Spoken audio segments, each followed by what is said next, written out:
안녕하세요. 한 해의 마지막 12월을 보내고 있습니다. 유종짐이라는 말이 있는데 후회하지 않도록 해야 될 일을 이 시절에 하고 한 해를 주님 안에서 마감해야 되겠습니다. 기도하시겠습니다. 사랑이 많으신 거룩하신 아버지 하나님, 소망 없었던 저희를 예수님 안에서 불러주시고 있는 모습 그대로 주의 긍휼과 은혜로 우리를 자녀로 받아주신 것 진심으로 감사 찬양을 드립니다. 이 시간도 주의 은혜를 기억하고 모이기를 힘쓰라는 주의 말씀을 따라 하나님 앞과 그리스도 예수 안에서 함께 모였습니다. 세상 끝날까지 우리와 함께 하시겠다는 그 약속, 고아와 같이 버려두지 않겠다는 그 소중한 약속의 말씀을 기억하고 의지하며 붙잡습니다. 주의 권능으로 이 시간 주관해 주시고 성령의 감동 감화하심으로 우리 심령의 역사해 주시기를 주님께 간구합니다. 이 마지막 때 빛의 자녀답게 매일의 삶을 살 수 있도록 주님 붙잡아 주시고 우리의 연약한 가운데서도 죽은 자를 살리시는 그 능력으로 함께해 주시기를 주님께 간구합니다. 세상에 빛이 되며 소금이 되며 주의 이름을 영광스럽게 증거할 수 있도록 우리 삶을 다스려 주시옵소서. 또 아직 구원 얻지 못한 이뤄진 영혼들, 특별히 가족과 친족과 지인들 중에 그 이뤄진 영혼들을 그리스도의 마음으로 살펴보고 인도할 수 있도록 기회를 주시며 전도의 문을 열어주시기를 주님께 간구합니다. 주님 만나는 그날 감춰진 모든 것이 드러났을 때 부끄러워하지 않고 칭찬과 영광 가운데 주님 만날 수 있도록 이 땅에서의 삶을 변화시켜 주시고 또 다스려 주시기를 주님께 간구합니다. 이 시간 삶의 고난 가운데 더욱 어려운 처지에 있는 형제 자매님들 기억하고 주님께 기도합니다. 우리의 삶의 현장에 함께하여 주시고 주님과 함께 그 어려움을 잘 견뎌낼 수 있도록 주님 도와주시고 붙잡아 주시기를 주님께 기도합니다. 감당할 시험만큼 주시고 또 피할 길을 주시며 우리가 겪고 있는 모든 어려운 일이 반드시 협력하여 선이 될 수 있도록 주의 은혜로 다스려 주시기를 주님께 기도합니다. 이 땅에서 필요한 건강을 주의 은혜로 지켜주시고 가정의 평안을 주심으로 이 마지막 때 평안한 가운데 주님과 동행할 수 있도록 주의 은혜를 더해 주시기를 주님께 간구합니다. 함께한 이 시간 오직 주 성령께 모든 것을 의지합니다. 주의 진리로만 가르쳐 주시고 하나님의 영광을 나타내 주시며 우리 마음에 순종할 의지와 능력을 더해 주시기를 주님께 기도합니다. 우리의 기도를 들으시는 주께 더욱 감사 찬양을 드립니다. 고마우신 우리 구주 예수님 이름으로 기도합니다. 아멘. 지난 주간 4박 5일 일본 서부 지역 동계 수양회에 이렇게 잘 다녀왔습니다. 개인적으로는 이렇게 오랜만에 제가 많이 아팠고 특별히 성대 결절로 이렇게 말하는데 어려움을 겪었습니다. 그런데 많은 걱정 속에 출국을 했지만 그 일정 중에 하나님께서 치유의 은혜를 주셔서 건강한 상태에서 수양의 모든 행사에 참여할 수 있었습니다. 수양에 다녀왔기 때문에 수양에 관계된 그 일본 서부 지역 수양회와 관련한 이야기를 잠깐 드리도록 하겠습니다. 이것이 일본 열도 일본 지도고 일본에 있는 저희 교회 현황입니다. 이렇게 동부 서부로 구별해서 동계 때 모이고 있는데 이번 제가 참여한 그 수양회는 서부 지역 5개 지역이 이렇게 모였던 그런 일본 서부 지역 동계 수양회에 참여를 했습니다. 여기 오사카와 오사카 중부교회를 중심으로 해서 5개 교회가 모였습니다.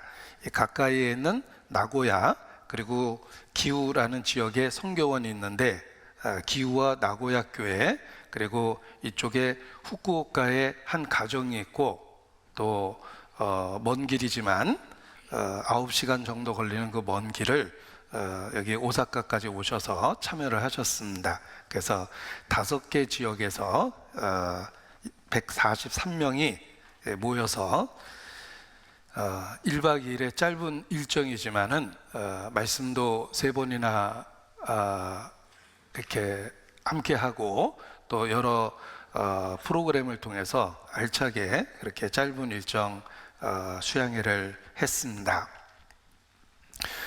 같이 일부가 기념 촬영을 한 모습이고 여기는 우리 오사카 교회입니다. 이 뒤편에 보이는 건물이 오사카 교회 건물인데 이렇게 직접 교회 용도로 이렇게 지은 건물을 사용하고 있습니다. 작은 건물이지만 이렇게 그 교회당 용도로 건축해서 사용하고 있습니다. 6명 전주교회 6명 이렇게 선교팀이 함께 다녀왔습니다. 그리고 이곳은 오사카 중부 교회입니다. 그래서 그 빌딩 안에 들어 있는 그 한 칸 교회인데 그 건물 앞에서 이렇게 사진 촬영을 했습니다. 오사카 중부 교회입니다. 오사카 중부교회 내부 모습입니다. 이렇게 크지 않고 다 모이면 40명, 50명 정도 들어갈 수 있는 그런 작은 강당에서 이렇게 오사카 중부교회에서 모임을 하고 있습니다.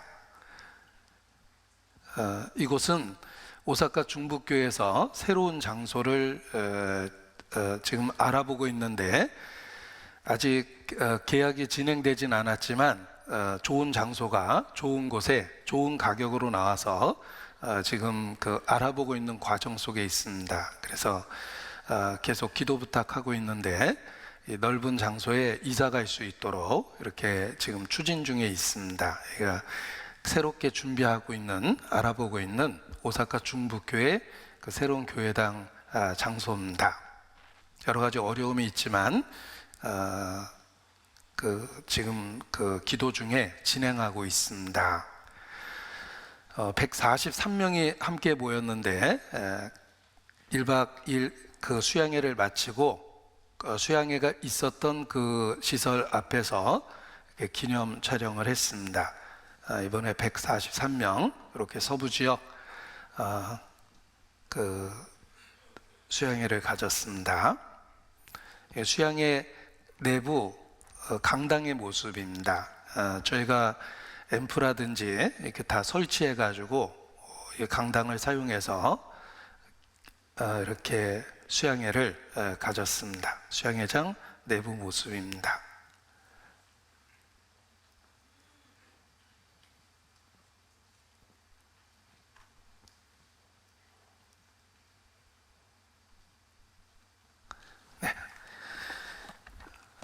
저 개인적으로는 14년 만에 일본을 이렇게 방문할 기회를 가졌고 일본이 전도하기 참 어려운 여건이라서 어떤 큰 변화를 기대하기는 어렵지만 그래도 그 어려운 곳에서 복음을 전하고 또 예전에는 이렇게 교민들이 많이 계셨는데 지금은 그래도 현지인들에게 전도가 돼서 이렇게 꾸준히 전도가 되고 있습니다. 계속 관심을 갖고 또 기도로 이렇게 동참해 주셨으면 좋겠습니다. 오늘 성경 본문은 요한복음 7장입니다. 요한복음 7장을 찾도록 하겠습니다. 37절로 39절. 요한복음 7장.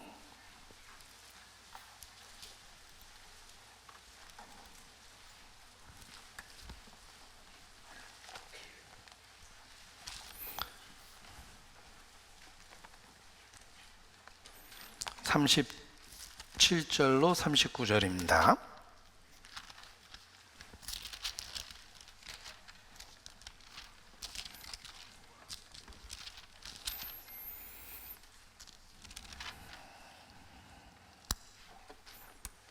제가 37절부터 읽겠습니다.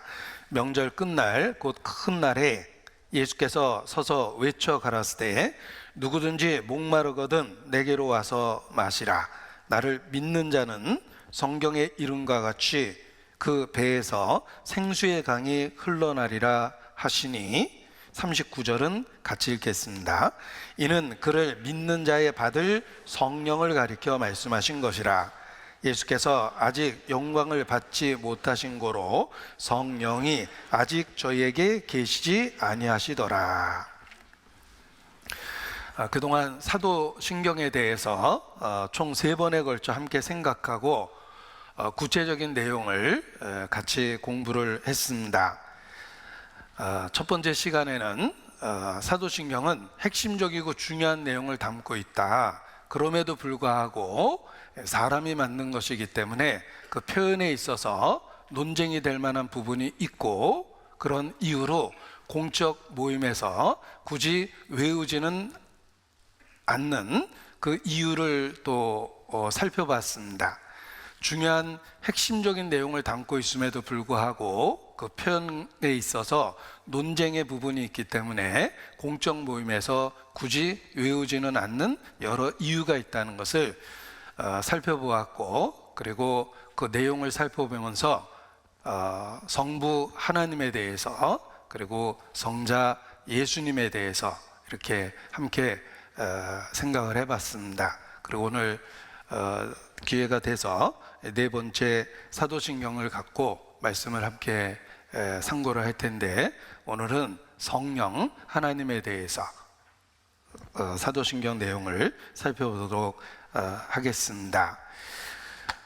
오늘 함께 나눌 내용은 성령에 대한 부분입니다. 사도신경 전체 본문을 먼저 살펴보도록 하겠습니다. 전능하사 천지를 만드신 하나님 아버지를 내가 믿사오며 그 외아들 우리 주 예수 그리스도를 믿사오니 이는 성령으로 잉태하사 동정녀 마리아에게 나시고 본디오 빌라도에게 고난을 받으사 십자가에 못 박혀 죽으시고 장사한 지 사흘 만에 죽은 자 가운데서 다시 살아나시며 하늘에 오르사 전능하신 하나님 우편에 앉아 계시다가 저리로서 산자와 죽은 자를 심판하러 오시리라. 성령을 믿사오며 거룩한 공예와 성도가 서로 교통하는 것과 죄를 사하여 주시는 것과 몸이 다시 사는 것과 영원히 사는 것을 믿사옵나이다. 아멘. 그리고 이 사도신경을 공부할 때 가능하면 영어를 이해할 수 있다면 이렇게 또 다른 영어로도 이렇게 살펴보면 비교가 돼서 더 많은 교훈을 얻을 수 있다고 이렇게 권유를 해드렸습니다. 그래서 영어로도 한번 천천히 읽어드리도록 하겠습니다. I believe in God, the Father Almighty, maker of heaven and earth, and in Jesus Christ, His only Son, our Lord, who was conceived by the Holy Spirit, born of the Virgin Mary, suffered under Pontius Pilate, was crucified, dead, and buried. He descended into hell. The third day, He rose again from the dead. He ascended into heaven and sits on the right hand of God the Father Almighty. From thence, He shall come to judge the quick and the dead. I believe in the Holy Spirit, the Holy Catholic Church, the communion of saints, the forgiveness of sins, the resurrection of the body, and the life everlasting. Amen. 사도신경 본문을 살펴보면 우리말로 번역해서 믿는다라는 말이 이렇게 4번 반복되고 있습니다. 그리고 그 중에 성부, 성자, 성령에 대한 믿는다라는 동사를 이렇게 3번 사용하고 있습니다. 그래서 핵심적인 내용을 보면 사도신경은 성경의 교리와 구원의 진리를 함축하고 있어서 믿음의 핵심, 본질이 무엇인지를 알게 해준다. 사도신경은 삼위 하나님, 곧 성부, 성자, 성령에 대한 믿음을 고백하고 있다. 그래서 내용을 믿는다라는 동사를 4번 사용했는데 삼위일체 하나님에 대한 신앙 고백이 있고, 그리고 그 결과로서 부활과 영생을 믿는다라는 고백을 하고 있습니다. 결국은 그 믿는다라는 동사와 관련해서 삼위일체 하나님에 대한 신앙 고백을 하고 있다는 것을 알 수가 있습니다. 우리가 믿고 있는 믿음의 핵심 중에 하나입니다. 우리는 예수님을 육체를 갖고 이 땅에 오신 하나님의 아들로서 믿습니다. 그리고 그 예수께서 우리에게 성령을 보내주셨다고 믿습니다. 우리가 믿고 있는 핵심적인 내용은 성부, 성자, 성령이 한 분이시라는 신학적인 용어로 삼위일체의 내용을 우리가 믿음의 근본적인 것으로서 받아들이고 고백하고 있는 것입니다. 이 삼위일체라는 말 자체가 어렵지만 쉽게 표현하면 예수님은 육체를 가지신 하나님이시고 성령은 하나님의 영이다. 예수 그리스도를 통해서 우리에게 보내주신 하나님의 영이심을 믿는 것입니다. 그리고 삼위일체를 설명하는 2000년 기독교 역사 속에서 많이 사용되고 있는 유명한 도표가 있습니다. 어려운 삼위일체라는 내용을 쉽게 이해하기 위해서 도표로 표현한 것인데 소개해드리면 이와 같습니다. 여기 삼위일체의 내용을 도표로 표현하면 이런 그 도표를 사용해서 삼위일체의 내용을 표현합니다. 로마 카톨릭 시대부터 사용됐기 때문에 로마 언어로 이렇게 표현을 한 것입니다. 이것을 쉽게 이해할 수 있는 영어로 바꿔보면 이와 같습니다. 성부가 계시고 거룩한 아버지가 계시고 성자, 거룩한 아들이 계시며 하나님의 거룩한 영이 있다. 그리고 중심에는 하나님 이렇게 표현을 해놨는데 이 도표를 잘 보면 내적으로는 연결되어 있습니다. 그래서 성부가 하나님이시다. 성자도 하나님이시다. 여기 is라고 되어 있죠. 그리고 성령은 바로 하나님의 영이다. 내적으로는 다 이렇게 연결되어 있고 외적으로는 부정되어 있습니다. is not 이렇게 부정되어 있죠.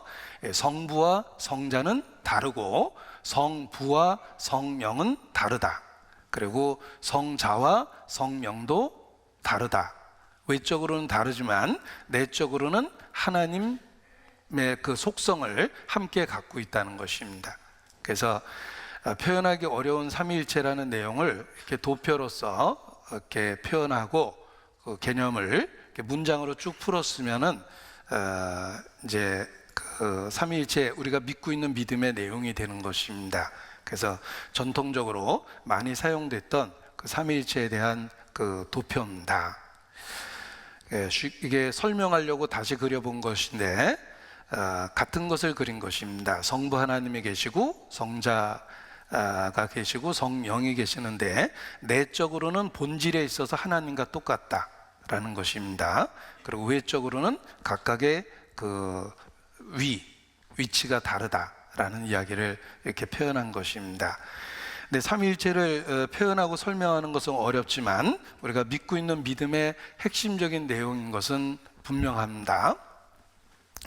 예수께서 하나님이시라는 것을 말씀을 통해서 확인할 수 있습니다. 그러니까 예수님에 대한 표현, 예수님이 하신 말씀, 그리고 예수님이 하신 행동, 이 세 가지를 통해서 성경에 기록된 내용들을 쭉 차례대로 살펴보면 예수님은 하나님이실 수밖에 없는 그 표현을 하고 있고, 예수님의 언행도 예수님이 하나님이라는 걸 이해하지만 받아들일 수 있는 언행을 하신 것입니다. 예를 들면 예수께서 아버지와 나는 하나이니라, 나를 본 자는 아버지를 보았다. 아들을 공경하는 것이 아버지를 공경하는 것이며 아들을 사랑하는 것이 아버지를 사랑하는 것이다. 나와 아버지는 하나이니라. 너희 조상 아브라함도 나를 보고 즐거워했느니라. 아브라함이 나기도 전부터 내가 있느니라. 이러한 표현을 이해할 수 있는 방법은 예수께서 하나님이시라는 걸 알 때 왜 예수께서 그런 식으로 말씀하셨는지를 비로소 깨닫게 되는 것입니다. 그래서 예수님이 하신 말씀을 다 적어서 분석해보고 예수님이 하신 행동을 다 적어서 분석해보면 예수님은 하나님이실 수밖에 없는 것입니다. 그래서 요한계시록에 예수께서 자기 자신을 나타내시며 나는 시작과 끝이요 처음과 나중이다. 내가 전에 죽었었노라. 자신을 하나님이라고 선언하며 죽음을 경험했다라고 이야기하십니다. 그래서 육체를 갖고 이 땅에 오셔서 죽음을 경험한 하나님, 그분이 바로 예수님입니다. 그래서 삼위일체라는 말이 성경에 어딨냐라고 혹 질문하는 분이 있는데, 그 용어가 있다는 것이 아니라 그 내용이 있다는 것입니다. 예를 들면 동정녀 탄생이란 용어는 성경에 없습니다. 그러나 예수께서 처녀의 몸에 성령으로 잉태하셨다는 내용이 성경에 있는 것입니다. 그것을 기억하기 좋게 짧은 용어로 정의했을 때 동정녀 탄생이라는 말을 쓰는 것입니다. 마찬가지로 예수님이 하신 말과 행동, 예수님에 대한 묘사를 다 분석해 보면 예수님은 하나님이실 수밖에 없습니다. 그것을 이해하기 위해서 이렇게 용어를 만들었는데 그것이 삼위일체라는 용어입니다. 그래서 짧은 용어 속에 복잡한 그 어려운 핵심적인 중요한 내용들을 용어 속에 이렇게 담아놓은 겁니다. 우리가 믿고 있는, 성경을 통해서 믿고 있는 믿음의 내용은 예수께서 하나님의 아들이시라는 것입니다. 그 말의 의미는 육체를 갖고 이 땅에 오신 하나님이시며 구약의 여호와라고 자기를 선언했던 그 하나님께서 육체를 갖고 이 땅에 오셨다라는 것입니다. 그것을 우리가 쉽게 이해하면서 삼위일체라고 이렇게 표현하는 것입니다. 이는 우리 믿음의 핵심이며 사도신경의 신앙 고백의 핵심적인 내용이기도 합니다. 그래서 believe, 믿는다라는 동사가 성부 하나님, 성자 예수님, 성령 하나님에게 연결되어 있는 것입니다. 그래서 영어로 외워보면 believe라는 동사가 성부, 성자, 성령 이렇게 삼위에 대한 그 신앙을 고백할 때 3번 쓰였다는 것을 알 수가 있습니다. 사도신경의 핵심적 내용은 삼위일체 하나님에 대한 신앙 고백이다. 비록 그 관계와 역할에 있어서 설명은 충분히 되어 있지 않지만 예수께서 하나님이시라는 고백을 하고 있는 삼위일체에 관한 내용을 핵심으로 담고 있다라는 것입니다. 오늘은 성령을 믿사오며 라는 부분에 대해서 이제 함께 생각하고 교훈을 나누고자 합니다. 오늘 본문으로 읽은 요한복음 7장의 내용을 보도록 하겠습니다. 37절, 명절 끝날 그 큰 날에, 자, 큰 날이라고 일컬어지는 특별한 날이 있습니다. 여기 명절이라고 되어 있는데 그 명절이 구약의 절기들입니다. 자, 유대인들은 6월절을 통해서 종교적인 절기를 시작합니다. 그래서 6월절이 있고 무교절이 있고 초곡절이 있습니다. 이것이 봄의 절기입니다. 그리고 여름절기로서 오순절이 있습니다. 그리고 가을절기로서 나팔절, 또 속죄일 그리고 초막절 이렇게 가을 절기가 있습니다. 유대인들의 7절기를 살펴보면 그 추수 기간과 관련된 절기라는 것을 알 수가 있습니다. 추수 때마다 하나님을 기억할 수 있도록 한 것이며, 그리고 그 하나님을 기억할 때 하나님이 하시는 일을 가르쳐 주기 위해서 7절기를 통해서 모형적으로 설명해 준 것입니다. 절기는 추수와 관련이 있습니다. 추수 때마다 창조주 하나님을 기억하라는 뜻입니다. 그리고 그 절기의 내용을 살펴보면 하나님이 인간을 어떻게 구원하시는지를 7절기를 통해서 설명해 주신 것입니다. 예수님의 인격과 예수님의 사역, 예수님이 누구시며 예수께서 무슨 일을 하시는지, 하나님께서 어떻게 그리스도를 통해서 인간을 구원하시는지 그 내용을 절기를 통해서 모형적으로 보여주시고 예시하시고 또 설명해 주신 것입니다. 여기 명절 끝날 곧 큰 날이라는 말은 1년 중에 6월절로부터 시작된 그 절기를 다 보내고 마지막 절기가 초막절입니다. 초막절을 7월 15일, 유대인의 달력으로 7월 15일 초막적 절기를 시작해서 7일 동안 초막을 치고 절기를 지킵니다. 그리고 8일째 되는 날이 1년의 모든 절기를 끝내는 그 마지막 그 날입니다. 그 날이 바로 여기 요한복음 7장의 명절 끝날, 곧 큰 날이라고 일컬어지는 날입니다.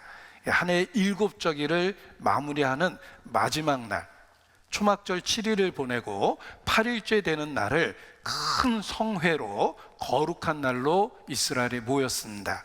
바로 그날 예수께서 큰 소리로 외치신 것입니다. 이 모든 절기, 1년 내내 지켰던 그 절기의 마지막 날 예수께서 직접 그 절기의 의미를 분명하게 일깨워 주신 것입니다. 너희가 반복해서 해마다 지내는 이 절기가 바로 나에 대한 증거들이다 라는 것을 친히 선포하신 것입니다. 그래서 이날 큰 소리로 외치신 이유는 그 모든 절기가 예수 그리스도의 인격과 사역, 그분이 하시는 일을 증거하고 있기 때문에 그것을 절기 마지막 날 분명하게 알려주신 것입니다. 그래서 명절 끝나고 큰 날에 예수께서 서서 외쳐 가라스 때 이 모든 일들이 자기와 연결되어 있다는 것을 선언하신 것입니다. 그리고 누구든지 목마르거든 바로 7절기가 증가하는 그리스도 곧 나에게로 와서 마시라, 이렇게 그들의 영적 필요성을 목마름에 비유하고, 그리고 그들에게 생수를 공급해 주는 그 표현으로서 예수 그리스도를 선언하고 있는 것입니다. 내게로 와서 마시라. 나를 믿는 자는 그 배에서 생수의 강이 흘러나리라.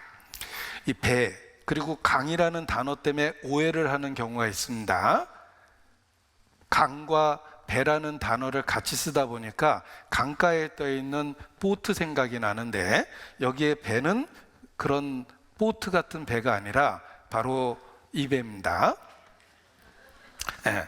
이 배에서, 그러니까 내적으로 하나님이 채워주는 은혜가 있다라는 것입니다. 자, 물은 외부로부터 마셔서 갈증을 해소하는데 성령이 하시는 일은 외부로부터 오는 어떤 것이 아니라 근본적인 해결이 될 것이다. 내적인 은혜를 받고 내적인 충만함을 받게 될 것이다. 그래서 배에서 흘러나오는 생수의 강처럼 될 것이다, 이렇게 표현을 해주신 것입니다. 내적인 충만을 주고 내적인 진정한 만족을 줄 것이다.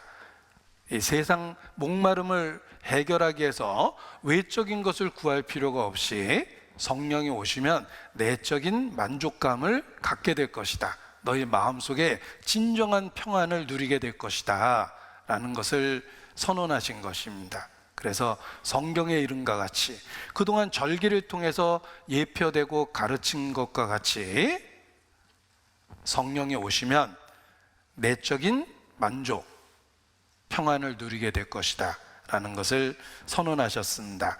그 배에서 생수의 강이 흘러나리라. 성령의 역사를 이렇게 표현해 주신 것입니다.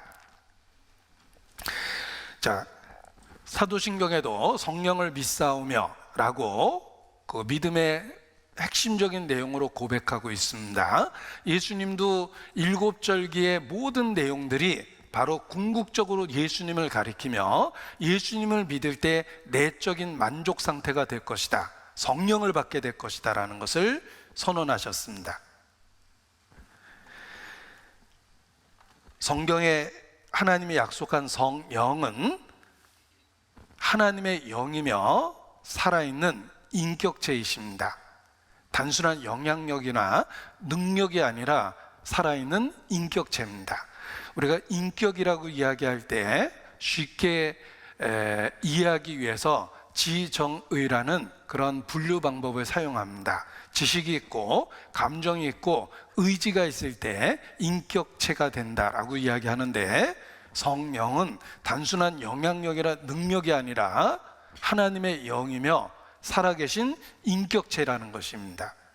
그래서 성령은 지식이 있고 그리고 감정이 있고 슬퍼하시고 탄식하시기도 하십니다. 감정이 있고 그리고 어떤 일을 결정할 수 있는 의지가 있다는 것입니다. 성경에 기록된 하나님의 영, 성령은 단순한 영향력과 능력이 아니라 살아있는 인격체라는 것을 우리에게 가르쳐 주십니다. 흔히 잘못된 종교적인 행동 중에 하나가 성령을 받으라 라고 이렇게 소리를 치는 것입니다.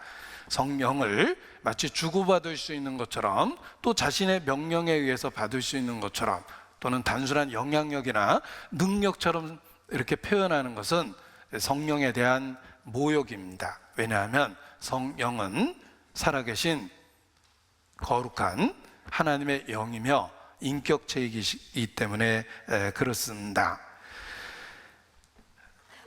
신앙 고백 중에 성령을 믿사오며라는 핵심적인 내용이 들어있기 때문에 우리는 성령에 대해서 알고 있어야 되고, 그리고 그분에 대한 신앙 고백을 통해서 매일의 삶을 통해서 성령에 대해서 받아들이는 것이 필요합니다. 그런데 혹 신앙의 그 시작 단계에서는 성령에 대한 인식을 전혀 못하거나 아니면 성령에 대한 지식이 전혀 없는 경우가 있습니다. 예를 들면 성령과 관계돼서 꼭 이해해야 될 용어들이 있습니다. 성령의 내주, 한자를 사용했지만 성령께서 우리 안에 계시다는 뜻입니다. 그리고 성령의 충만, 성령의 내주는 구원받을 때 단 한 번 이루어지는 사건이며, 성령의 충만은 성령의 영향에 사로잡혀서 성령이 원하는 대로 하고 있다는 뜻입니다. 성령의 충만은 계속적이고 반복적으로 받아야 될 상태며 단 한 번의 상태가 아닙니다. 성령의 내주가 있고 성령의 충만이 있습니다. 그리고 성령의 열매라는 것이 있고 9가지 열매라고 그러죠. 그리고 성령의 은사라는 게 있습니다. 이게 각각 구별돼서 사용됩니다. 그래서 성령에 대해서 꼭 이해해야 될 표현 중에 하나가 바로 성령의 내주, 성령의 충만, 그리고 성령의 열매, 그리고 성령의 은사. 이것이 각각 어떻게 다른지 이렇게 성경 말씀을 통해서 알고 있어야 됩니다. 그래서 이 시간에는 자세히 설명될 수 없지만 그 용어가 마음에 확실하게 구별돼서 이해할 정도로 말씀을 통해서 알고 있어야지 됩니다. 그런데 혹 신앙의 초기 단계에서 그러한 용어들도 잘 구별이 안 되고 또 실제 삶 속에서 성령이 내 안에 계시다라는 것을 전혀 인식하지 못하고 사는 경우가 있습니다. 사도행전 19장입니다. 사도행전 19장. 초대교회에도 그런 일이 있었습니다. 사도행전 19장 예배소에서 있었던 일입니다. 19장 1절. 아볼로가 고린도에 있을 때에 바울이 윗지방으로 다녀 예배소에 와서 어떤 제자들을 만나. 이 고린도는 그 에게해 쪽 바다 건너편입니다. 예배소는 아시아 쪽입니다. 바다를 중심으로 구별되어 있고 아시아 대륙에 붙어 있는 게 예배소입니다. 그래서 지역적으로 구별되어 있는 장소인데, 요 지역이 이렇게 성경 지도를 통해서 고린도가 있는 에게와 예배소가 있는 아시아 지역하고 이렇게 구별이 될 수 있어야 됩니다. 이것도 성경 지도를 통해서 꼭 확인해 보시기를 바랍니다. 바울이 윗지방으로 다녀 예배소에 와서 어떤 제자들을 만나 가로되 너희가 믿을 때에 성령을 받았느냐? 가로되 아니라 우리는 성령이 있음도 듣지 못하였노라. 자, 예배소에 말씀이 전해졌습니다. 그런데 그들은 그 과정 속에 있었고 아직 성령에 대해서 들어본 적도 없고 성령을 체험한 적도 없었습니다. 우리 가운데도 그럴 수 있습니다. 우리가 신앙의 초기 단계에 있거나 아니면 시작 단계에서 계속 머물러 있는 사람은 자기에게 성령이 계시다는 것을 잘 인식하지 못합니다. 지식적으로는 성령이 있다라고 들었지만 실제 삶에서는 성령이 있는지 없는지 전혀 구별하지 못하고 성령이 어떻게 역사하시는지도 전혀 체험하지 못하는 경우가 있습니다. 그래서 여기 예배소의 성도들이 겪었던 그 초기 상황이 이 사람들의 이야기뿐만 아니라 우리 중에 혹 어떤 사람에게도 그런 경우가 있다는 것입니다. 나는 성령이 계시다는 걸 듣지도 못했다. 그리고 성령이 우리 안에 있다라고 배워본 적은 있지만 실제 삶 속에서 전혀 체험하지 못하고 있다. 이렇게 그런 상태에 있는 분들도 우리 가운데 계시다는 것입니다. 이스라엘이 출애굽했습니다. 바다가 갈라지는 기적 속에서 광야에 나왔습니다. 광야는 홀로 생존할 수가 없습니다. 그들이 생존하고 있다는 것은 하나님이 함께 하시고 있다는 증거입니다. 광야는 기온의 차이가 큽니다. 낮에는 덥고 밤에는 춥습니다. 그들은 무방비 상태에서 광야에 있었는데 그들이 생존할 수 있었던 것은 낮에는 구름 기둥, 밤에는 불 기둥이 있었기 때문에 적절한 온도가 유지됐던 겁니다. 광야는 음식을 구할 수가 없었습니다. 그런데 그들이 생존할 수 있었던 이유는 만나라는 초자연적인 그 음식이 하늘로부터 내렸기 때문입니다. 광야는 물을 구할 수가 없습니다. 그럼에도 불구하고 그들이 생존할 수 있었던 이유는 하나님이 필요할 때마다 심지어는 반석을 쳐서 물을 내셨기 때문에 그렇습니다. 이스라엘에 생존하고 있는 그 자체가 하나님이 계시다는 증거입니다. 그런데 이스라엘은 그럼에도 불구하고 툭하면 하나님이 우리 가운데 계시냐 안 계시냐를 갖고 논쟁을 했습니다. 그것은 그들이 신앙적으로 얼마나 합당치 않고 또 신앙적으로 얼마나 미숙한 상태에 있는지를 드러내는 것입니다. 지금도 그렇습니다. 교회 시대에도 그렇습니다. 혹 어떤 사람은 성령이 자기 안에 계심을 전혀 알지 못하거나 이론적으로는 알고 있지만 성령이 역사하시는 것을 전혀 체험하지 못하며 정말 하나님이 우리 가운데 계시는지 혼란 속에 있는 분들도 있다는 것입니다. 출애굽기 17장입니다. 출애굽기 17장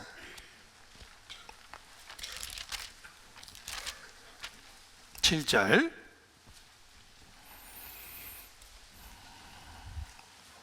출애굽기 17장 7절 함께 있습니다. 그가 그곳 이름을 마사라 또는 무리바라 불렀으니 이는 이스라엘 자손이 다투었으며 또는 그들이 여호와를 시험하여 이르기를 여호와께서 우리 중에 계신가 아닌가 하였음이더라. 자, 그들이 생존하는 것 자체가 하나님이 계시다는 증거였습니다. 그럼에도 불구하고 그들은 연약하고 믿음이 없었기 때문에 하나님이 우리 가운데 계신가 안 계신가 갖고 논쟁하고 원망했습니다. 지금도 그렇습니다. 지금도 우리 가운데 이 신앙이 연약한 사람은 성령이 계시다는 걸 듣지도 못하였다라든지 듣긴 들었지만 뭐 전혀 계신지 안 계신지 모르겠다 라고 이렇게 그런 상태로 지낸다는 것입니다. 그런데 우리는 반드시 성령에 대한 그 고백을 해야 되고, 단순한 고백이 아니라 체험 속에서 나오는 고백을 해야 됩니다. 성령을 믿사오며. 이것은 모든 성도에게 필요한 고백이며 모든 성도가 체험해야 될 내용입니다. 성령의 존재하심과 역사하심을 우리가 알고 있어야 되고 체험해야 된다는 것입니다. 자, 뉴턴은 전해오는 이야기에 의하면 과학자 뉴턴은 사과가 떨어질 때 남다른 깨달음을 얻게 됩니다. 왜 사과가 올라가진 않고 떨어질까? 사과가 왜 대각선으로 떨어지지 않고 바로 직선으로 떨어질까? 라고 생각하다가 만류 인력의 법칙을 발견했다. 이런 이야기를 합니다. 아무튼 뉴턴에 의해서 만류 인력의 법칙이 있다는 걸 알게 되었습니다. 지구의 인력, 중력, 끌어당기는 힘이 있다는 걸 알게 됐습니다. 그것은 단순한 깨달음으로 끝나는 것이 아니라 인력이 있다는 걸 발견하면서 사물에 대한 이해가 달라졌습니다. 우리가 동그란 지구에 어떻게 붙어 있는지, 우주가 어떤 규칙으로 움직이고 있는지 서로 끌어당기는 인력이 있다는 것을 알게 되고, 설계된 세계가 있다는 것, 복잡한 물리적 법칙이 있다는 것을 발견하게 됩니다. 인력이 있다는 걸 발견하면서 사물에 대한 이해가 갑자기 생긴 겁니다. 그전에는 그냥 혼란하고 다 저절로 우연이 됐다고 생각했지만, 인력이 있다는 것을 알게 되면서 복잡한 우주에 규칙이 있다는 것, 설계된 세계가 있다는 것도 알게 되고, 비로소 만물이 작용하는 그 원리들에 대한 깨달음을 갖게 된 것입니다. 영적으로도 그렇습니다. 성령이 우리와 함께 계시고 있다는 것을 알고 체험할 때 비로소 여러 가지 영적인 원리들이 깨달아지고 이해되고 체험되기 시작하는 것입니다. 그래서 성령이 우리와 함께하고 계시다는 것을 아는 것이 신앙생활에 꼭 필요한 핵심적인 부분입니다. 성령을 믿사오며. 고린도전서 3장입니다. 고린도전서 3장 16절.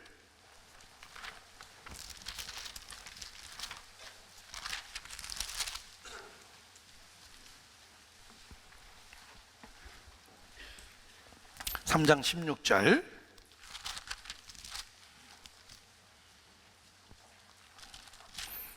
같이 읽습니다. 너희가 하나님의 성전인 것과 하나님의 성령이 너희 안에 거하시는 것을 알지 못하느뇨. 알지 못하느뇨라는 그 표현은 반드시 알아야 된다라는 뜻입니다. 너희가 하나님의 성전인 것과 하나님의 성령이 너희 안에 거하시는 것을 반드시 알아야 된다. 반드시 알아야 됩니다. 알아야지만 하나님이 역사하시는 것이 보이고 이해되고 깨달아지고 실제의 삶에서 위로를 받게 되는 것입니다. 광야에서 그들이 하나님의 인도하심을 받고 있다는 걸 알 때 더 이상 외롭지 않고 더 이상 원망할 필요가 없습니다. 마찬가지입니다. 우리가 고아처럼 있는 것이 아니라 성령이 우리와 함께 계시고 있다는 걸 알아야지만 하나님이 우리 가운데 어떻게 역사하시는지가 이해되고 깨달아지기 시작합니다. 마땅히 알아야 됩니다. 고린도전서 6장 19절.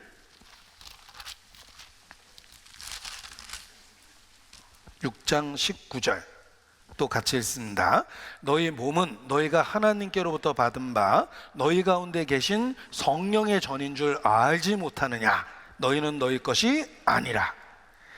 자, 우리 안에 성령이 계시다는 것을 확실히 인식해야지만 이 육체를 갖고 해서는 안 될 일을 하지 않게 됩니다.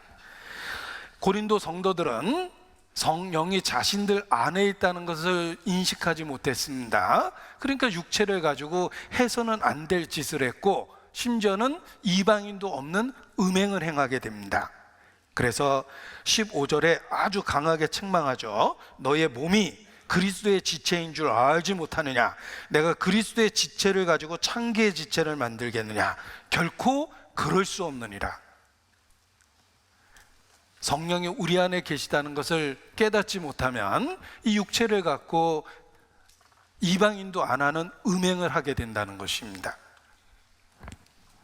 너희가 그리스도의 지체를 가지고 창기의 지체를 만들겠느냐? 그럴 수 없느니라. 우리 안에 성령이 계시다는 것을 확실히 인식해야 하지만 유혹의 순간에 그럴 수 없느니라, never, 절대 그럴 수 없다라는 그런 죄에 대한 강렬한 저항력이 생깁니다. 그래서 유혹을 거절할 수 있는 결단을 내리게 되는 겁니다. Say no, no라고 말해라.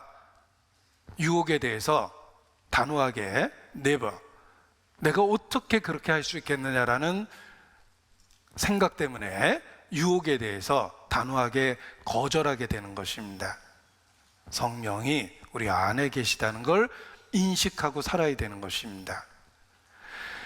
야곱은 믿음의 조상으로서 20여 년 객지에서 많은 고통 속에 지냈습니다.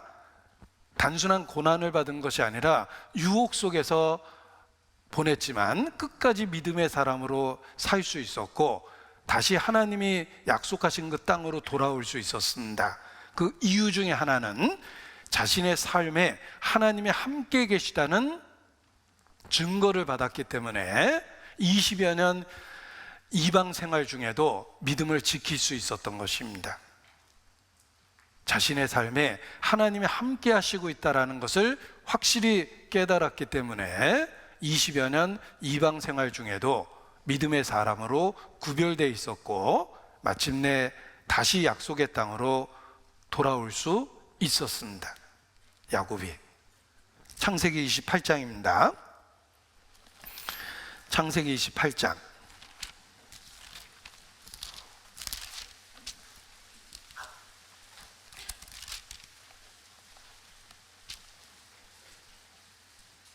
16절 16절 같이 읽습니다. 야곱이 잠이 깨어 가로되 여호와께서 과연 여기 계시거늘 내가 알지 못하였도다. 이게 베델 사건입니다. 하나님의 집이 여기였구나라는 걸 깨닫게 됩니다. 그 전날 잠들기 전까지만 해도 고통스럽고 외로웠고 자기 인생 중에 가장 힘든 시간을 보냈습니다. 그런데 그날 밤 하나님이 자신과 함께 있다라는 사실을 깨닫게 됩니다. 깨닫고 나서 거기를 베델이라고 부릅니다. 아, 여기가 하나님의 집이구나라고 부르게 되며 고백합니다. 여호와께서 과연 여기 계시거늘 내가 알지 못하였도다. 이날의 체험이 야곱이 20여 년 이방인의 땅에서 믿음의 사람으로 살 수 있었던 이유가 됩니다. 자기 삶 속에 하나님이 함께 계시다는 깨달음을 가졌기 때문에 그렇습니다. 자, 그 하룻밤에 큰 변화가 생겼습니다. 잠이 들기 전까지만 해도 외롭고 고통스럽고 힘들고 죽고 싶었습니다. 그런데 그날 밤 하나님이 자기와 함께 계시다는 깨달음을 갖습니다. 하늘이 열리고 사닥다리가 위로부터 내려와서 하나님의 사자가 오르락내리락 하는 체험을 하게 되며 하나님이 함께 하시겠다는 음성과 약속을 듣게 됩니다. 그리고 깨어나서 하나님이 여기 계시구나 라는 깨달음을 갖게 된 겁니다. 우리도 마찬가지입니다. 우리의 삶이 야곱이 잠들었던 그날 밤과 똑같습니다. 찬송의 가사에도 내 고생하는 것 옛 야곱이 돌베개 베고 잠 갔습니다. 내 고생하는 것 옛 야곱이 돌베개 베고 잠 갔습니다. 우리 인생이 그렇습니다. 그런데 큰 깨달음을 야곱이 얻게 됩니다. 하나님이 함께 하시는구나라는 깨달음을 얻게 되면서 이방인의 땅에서도 믿음의 사람으로 살 수 있었고, 결국은 베델에 돌아와서 엘베델, 다시 하나님의 집이다라고 선언하게 되는 것입니다. 우리도 마찬가지입니다. 우리가 홀로 신앙을 지킨다라는 것은 불가능합니다. 그러나 성령이 함께 하시고 있다는 사실을 깨닫고 인식하고 매일의 삶에서 성령의 도우심을 경험할 때 우리가 이 이방인의 땅에서 믿음의 사람으로 매일을 살아낼 수 있게 되는 것입니다. 성령을 믿사오며 우리가 홀로 존재하는 것이 아니라 약속하신 성령과 함께 있다는 걸 기억하십시오. 성령께서 우리 안에 계십니다. 우리와 함께 계십니다. 그래서 우리가 세상 속에서 많은 유혹을 받으면서 죄성이 있는 육체를 갖고 살면서도 믿음을 지키고 살 수 있는 이유는 주님 자신이 우리와 함께 하시기 때문입니다. 어떤 사람이 낭떠러지에서 발을 헛디뎠습니다. 그래서 그대로 떨어졌습니다. 온몸이 낭떠러지 밑으로 떨어지는데 간신히 밧줄을 잡고 매달렸습니다. 캄캄한 칠흑 같은 어둠 속에서 밧줄을 잡고 매달렸어요. 그리고 힘이 점점 떨어집니다. 그러나 놓으면 죽을 테니까 놓을 수가 없었습니다. 그래서 하나님께 간절히 기도했습니다. 하나님 도와주세요 라고 외치니까 하나님 바로 응답하셨습니다. 그래, 손에서 밧줄을 놔라. 떨어지다가 밧줄을 잡았습니다. 칠흑 같은 어둠 속에서 밧줄을 놓으면 죽을 것 같았어요. 하나님 그거 말고 다른 방법을 주세요. 예. 밧줄을 손에서 놔라. 마음에 의심이 생겨서 그냥 죽을 힘을 다해서 밧줄을 붙잡고 매달렸습니다. 그런데 조금 있다 해가 뜨는데 캄캄했던 어둠이 사라지면서 바닥이 보이기 시작했는데 바닥이 바로 10cm 밑에 있더래요. 그동안 어두워서 못 봤던 거예요. 온몸에 힘이 빠져서 툭 떨어졌죠. 진작 놓으라고 그랬을 때 놔야 되는데 믿음이 부족해서 손을 못 놓은 겁니다. 그래서 그 밤새도록 대롱대롱 죽을 힘을 당해서 매달려 있었어요. 우리가 성령이 함께 계시다는 걸 믿지 못하고 하나님 앞에 가면 하나님 정말 좀 힘들었습니다. 얼마나 고통스럽고 힘들었는지 모릅니다. 주님 그때 도대체 어디 계셨어요? 라고 원망할 때 내가 너와 함께 있었다라는 그 분명한 그 사실을 일깨워주면서 책망하실 겁니다. 너 혼자 너 스스로 해결하려고 그랬지 언제 나를 의지한 적이 있었냐, 내 말에 순종한 적이 있었냐, 이렇게 반문하실 것입니다. 한마디로 하나님이 우리와 함께 계시고 하나님이 그 어려운 순간에 틀림없이 도와주신다는 것입니다. 성령은 멀리 계신 것이 아니라 우리 안에 함께 계십니다. 내가 육신적으로 살아있는 것은 지금도 하나님을 힘입어 육체적 생명을 유지하고 있는 겁니다.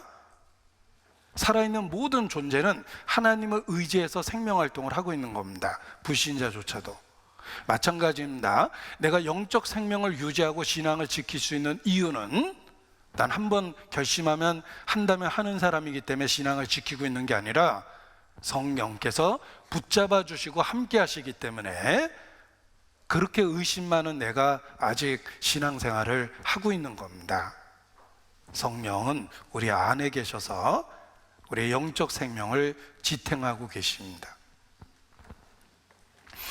어떤 분이 사막에 여행을 떠났는데 잘 정비된 차를 타고 떠났음에도 불구하고 모래의 엔진이 상해서 사막 한복판에서 차가 멈췄습니다. 그래서 구조대가 올 때까지 차 밑으로 들어가서 사막의 열기를 피하고 그늘에서 기다렸습니다. 문제는 구조대가 올 때까지 버텨야 되는데 물이 없었어요. 자, 드디어 구조대가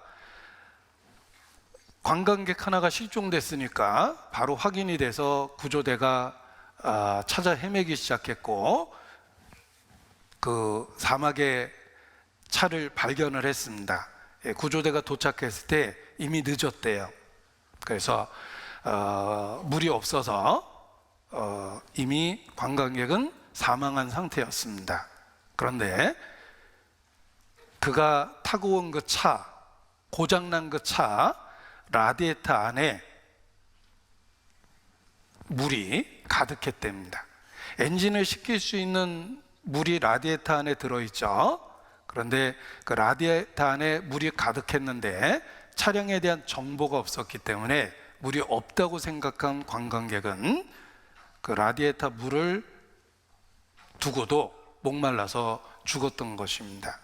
차량에 대한 지식이 없었기 때문에 어려움을 못 견딘 것입니다. 마찬가지입니다. 성령이 우리와 함께하고 계시다는 사실을 알지 못하면 자신이 겪고 있는 문제를 스스로 해결하려고 하다가 어느 순간에 신앙도 잃어버리고 모든 걸 포기하게 되는 것입니다. 우리의 신앙 생활 속에 반드시 고백해야 될 것 중에 하나가 성령을 믿사오며, 하나님이 약속하신 성령이 말씀 그대로 우리와 함께하고 있다는 사실을 믿어야 됩니다. 성령이 우리와 함께 계시게 되는 근거가 있습니다. 너희가 성령을 받은 것이 율법을 행한 그 결과로 받았느냐, 아니면 말씀을 듣고 믿어서 구원을 받았느냐. 우리에게 사도 바울도 반문합니다.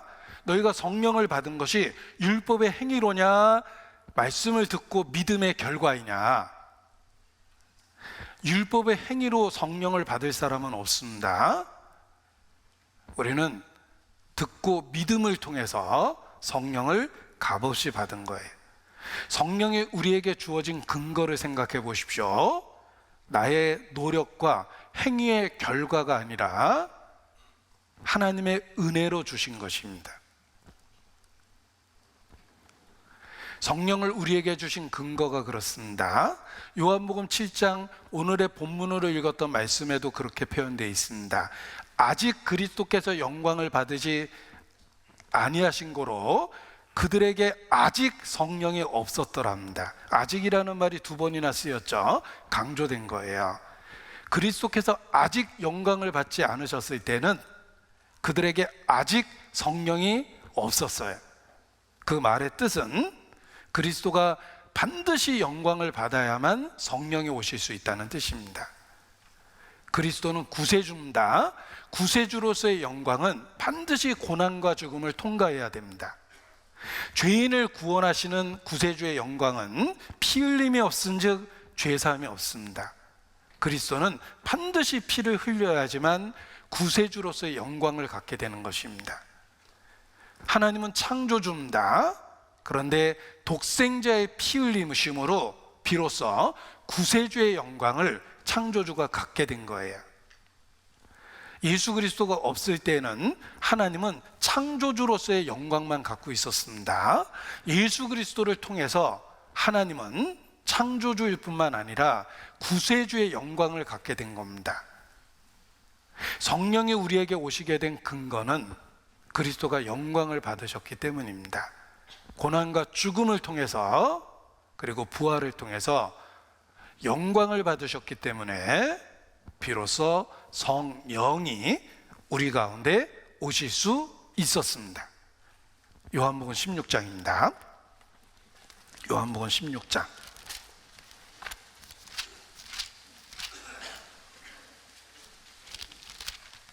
7절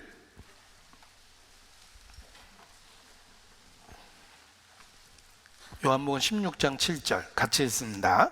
그러나 내가 너에게 실상을 말하노니 내가 떠나가는 것이 너에게 유익이라. 내가 떠나가지 아니하면 보혜사가 너에게로 오시지 아니할 것이요 가면 내가 그를 너에게 보내리니.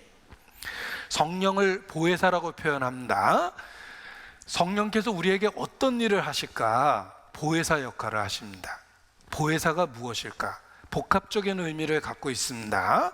한자를 그대로 풀면 보호해 주는 분, 은혜를 주시는 분, 그리고 사자는 스승사자입니다. 우리를 가르치시는 분이에요. 그러니까 한 단어 속에 성령이 하시는 여러 가지 일을 담아놓은 겁니다.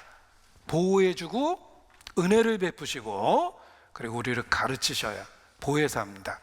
영어로 번역하면 helper, 도와주는 분, comforter, 위로하시는 분, counselor, 나한테 조언해 주시는 분, reader, 나를 이끄시는 분, guide, 나를 안내하시는 분, protector, 보호자, 이런 단어가 다 해당됩니다. 그 복합적인 의미를 한자로 만든 게 보혜사예요. 성령이 하시는 일이 들어있죠. 성령은 그리스도의 영광을 받으신 근거로 해서 우리에게 주어진 것입니다. 그래서 내가 가지 않으면 성령이 오실 수 없다. 내가 가면 그를 너에게 보내겠다. 예수님은 고난과 죽음과 부활을 통해서 하나님 우편에 앉아 계십니다. 그래서 성령을 우리에게 보내주실 수가 있었던 겁니다. 자, 여기 사도신경을 영어로 보여드리겠습니다. 사도신경을 영어로 보여드렸을 때 예수님과 관련된 부분이 과거 동사를 사용한 것은 이미 이루신 일들입니다. 예를 들면 was conceived, 성령으로 잉태되셨었고, born of the Virgin Mary, 동정녀 마리아에게 태어나셨고, suffered under Pontius Pilate, 본디오 빌라도의 고난을 받으셨고, was crucified, 십자가에 못 박혔고, dead and buried, 죽고 장사되었고, 다 과거죠. 그리고 다 과거인데 현재형 동사가 쓰이는 게 딱 하나입니다. 예수님과 관련해서 현재형 동사가 쓰인 게 딱 하나입니다. 하늘에 오르신 것도 과거예요. 그런데 현재형 동사가 and, sits, 하나님 우편에 앉아 계시다가 현재형 동사예요. 예수님은 구원과 관련한 사역을 과거형입니다. 완성하시고 이루셨어요. 성취하셨습니다. 그리고 지금 현재는 sits, 앉아 계세요. 현재형 동사예요. 예수께서 하나님 우편에 앉아 있다는 의미는 지금 이 땅에 성령을 보내실 수 있는 근거가 된 겁니다. 그걸 일깨워 준 거예요. 내가 떠나가지 아니하면 보혜사가 너희에게 오시지 아니할 것이요, 가면 내가 그를 너희에게 보내리라. 생각해 보십시오. 나는 아직도 죄성이 있고 아직도 초라한 피조물의 상태입니다. 그럼에도 불구하고 지극히 거룩한 하나님의 영이 어떻게 나와 함께 계시며 그것도 내 안에 계실 수 있습니까? 우리의 중보자 그리스도께서 하나님 우편에 앉아 계시기 때문에 그 하나님 우편에 앉아 계심을 근거로 해서 이 땅에 아직도 죄성이 있는 나에게 성령이 계실 수 있는 거예요. 성령이 나와 함께 계실 수 있는 근거는 그리스도가 영광을 받으셨기 때문입니다. 그리스도가 고난과 죽음과 부활을 통해서 속죄의 사역을 완성했기 때문에 아직 죄성이 있고 더러운 나와 거룩한 영이 함께 있을 수 있게 해줄 수 있는 거예요. 그래서 성령이 내게 함께 계신 근거가 그리스도의 사역의 결과라는 걸 기억하십시오. 율법의 행위가 아닙니다. 율법을 행해서 성령을 받은 게 아니라 듣고 믿음으로 받지 않았느냐, 은혜의 결과예요. 이걸 강조하는 이유가 있습니다. 내 행위에 따라서 성령을 주신 게 아니기 때문에 내가 어떤 상태이든 성령은 날 떠나지 않는다라는 뜻이에요. 그리스도와 관계돼서 성령을 주셨기 때문에 변하지 않는 그리스도의 언약과 관계돼서 성령이 내 안에 계시고 절대 안 떠난다는 뜻입니다. 그래서 내가 어떤 상태이든 어떤 일을 혹 하든 그리스도 안에서 성령은 결코 우리를 떠나지 않습니다. 우리가 어떤 상태이든 우리가 어떤 일을 행하든 그것과 상관없이 성령은 결코 우리를 떠나지 않습니다. 왜냐하면 성령을 주신 근거 자체가 그리스도께서 받으신 영광 때문에, 하나님 우편에 앉아있기 때문에 그 사실을 근거로 주셔서 변하지 않는 그 근거 때문에 날 안 떠나는 거예요. 여러 가지 표현을 씁니다. 배가 바닷가에 정박해 있는데 그 배의 가장 든든해 보이는 부분이 어디일까? 배의 돛대 같은 기둥입니다. 거기다가 배를 꽁꽁 매놨어요. 배를 파도에 고정하기 위해서 배 안에 있는 큰 기둥에 꽁꽁 묶어놔도 배는 떠내려갑니다. 그러나 바깥에 있는 큰 기둥이나 무거운 물건에 매놨을 때는 배가 파도를 견뎌낼 수가 있어요. 우리 내적인 것으로 성령을 주시면 성령이 떠나야 될 이유가 틀림없이 생깁니다. 참다 떠나버리실 겁니다. 그러나 성령이 우리와 함께 머물 수 있는 근거가 우리와 상관없이 그리스도의 사역과 관련이 있기 때문에 성령은 절대 떠나지 않는 거예요. 그래서 어떤 상황에서든지 주님이 우리를 버리지 않을 거라는 믿음을 갖게 되는 겁니다. 짧은 찬송의 가사가 제 개인의 삶에 큰 위로가 된 적이 있습니다. 온 세상 날 버려도 주 예수 안 버려 끝까지 나를 돌아보시니. 온 세상 날 버려도 주 예수 나를 안 버려. 그거 어떻게 아냐면 나를 받아주신 근거가 그리스도의 영광에 관계되어 있어요. 그리스도께서 이루신 구속의 사역과 관계되어 있기 때문에 내 상태가 어떠하든 절대 버리지 않을 거라는 믿음을 갖게 되는 것입니다.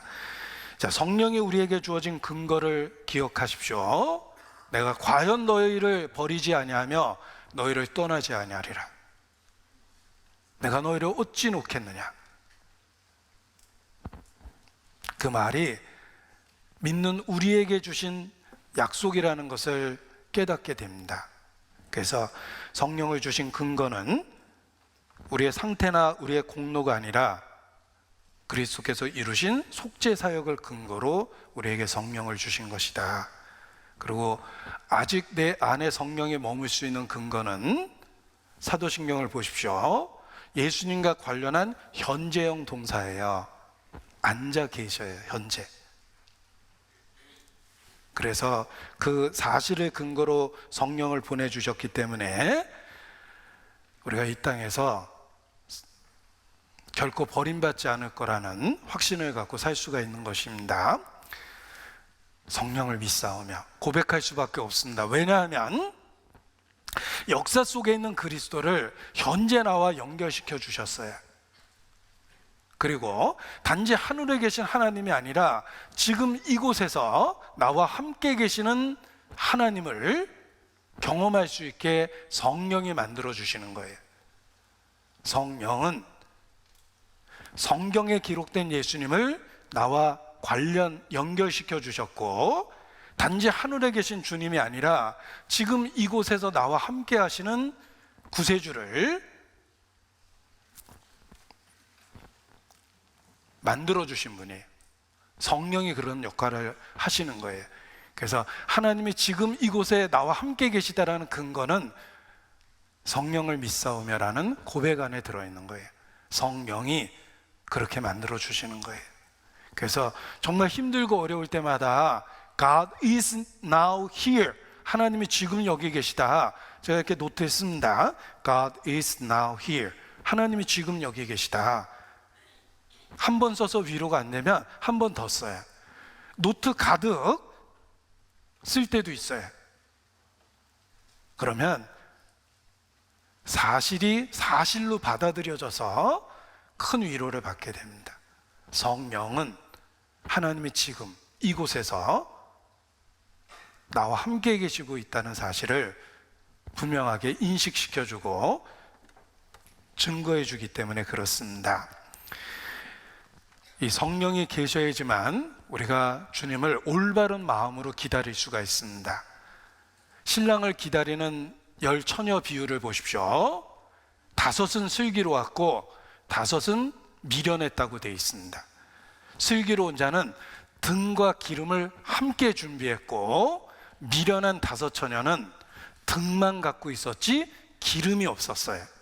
막상 신랑이 오셨을 때 기름이 없었습니다. 신랑을 맞이할 준비가 안 돼 있었어요. 미련한 5처녀를 기억하십시오. 신앙을 이론과 지식으로만 갖고 있으면 등만 갖고 있는 사람이에요. 성령의 역사하심이 있어야 돼요. 성령의 내주가 있어야 돼요. 슬기로운 5처녀는 등과 기름을 같이 준비했습니다.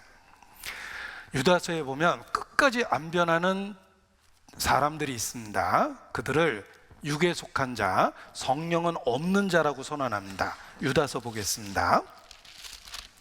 유다서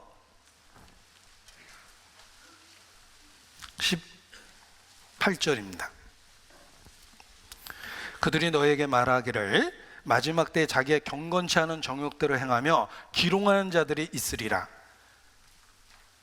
이게 믿지 않는 사람들을 이야기하는 것이 아니라 교중 사람들입니다. 흔히 교회 안의 부류 중에 교회 안에서 진리를 대적하는 사람들이 있다. 그들을 일깨우면서 자기의 경건치 않은 정욕대로 행하며 기롱하는 자들이 있을 것이다. 그냥 본성대로 교회 생활도 그냥 그대로 하는 것입니다. 자연인 그대로, 그냥 본성 그대로 교회 생활을 그대로 하죠. 신앙의 고백이 입술에만 있고 교리에만 있고 실제의 삶에 없습니다. 그 사람들을 이야기할 때 19절, 이 사람들은 당을 짓는 자며, 그러니까 비슷한 사람끼리 모여서 큰 세력을 형성합니다. 육에 속한 자며, 그렇게 된 이유를 결정적으로 지적합니다. 성령은 없는 자니라. 우리 가운데도 그럴 수도 있습니다. 우리 가운데도 그럴 수 있어요.